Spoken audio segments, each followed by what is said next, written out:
Welcome back to Penn State Sports Night. I'm Jeremy Ganes with analyst Sommer Thomas, here to talk about the college football transfer portal and its impact on college football culture.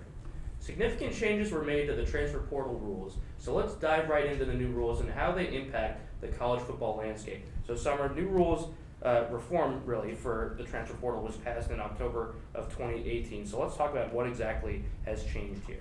So the biggest thing that I would say is changed is that players no longer need permission from their coaches and their team to transfer.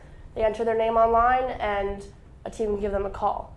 The biggest thing that this does is this gives 4- and 5-star quarterbacks, receivers, running backs, or other offensive weapon positions a chance to get playing time when they're at the school that they're at, they might not be getting it. And they can't get into the NFL, they can't be in the draft if they don't have film. So that's the biggest reason why these players are making all these transfers and why the transfer portal was put into effect at all. Yeah, so certainly, definitely a main indicator of players getting into the NFL and improving their draft stock based around tape. What I want to talk about is some of the players that are the most notable players that have moved this offseason and the impact they could have on their potential teams thanks to the new rules that we're seeing. So let's start first with Jalen Hurts, obviously well known for playing at Alabama and had a pretty successful career there in his couple of years, but lost the starting job to Tua Tagovailoa this past season, and we know how that all went down with their college football playoff and everything with that. But now he's at Oklahoma with a potential to be pretty dangerous on offense. Mm-hmm. With Coach Lincoln Riley, what do you see as the ceiling for that offense? I really think that the Oklahoma offense really has no limits for this next season. I think that this was a great move for Hurts to transfer. It's his last season. He already graduated from the University of Alabama. So I really think this is an awesome move for him, and I think the Sooners are definitely going to be in the playoff run.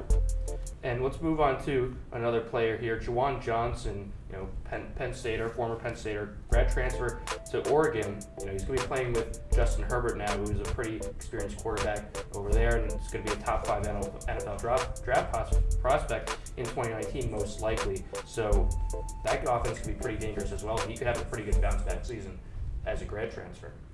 Yeah, I think that it was also the right move for Juwan Johnson to transfer. His 2018 season was dismal, unfortunately. He was not consistent in catching the ball, and it was a real letdown from his 2017 season here.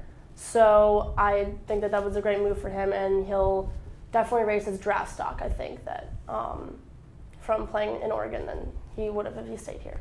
And now we have Tate Martell going from Ohio State, not really getting any playing time there, now to Miami. So what are the prospects of him possibly starting a quarterback for them?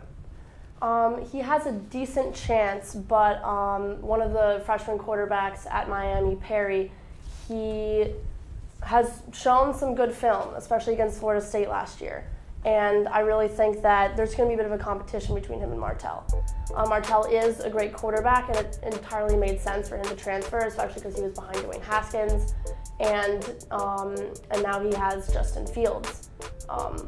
He would have had to compete with Justin Fields otherwise, so this was a good move for him to transfer, but fingers crossed for him to see if he can actually make an impact as a starter. If nothing else, Miami definitely at least deeper at that position at quarterback. And now, of course, you mentioned Justin Fields going to Ohio State from Georgia, didn't really get to play much, losing that competition in season to Jake Fromm. Now he's at Ohio State. Is he definitely the starter for the Buckeyes this year?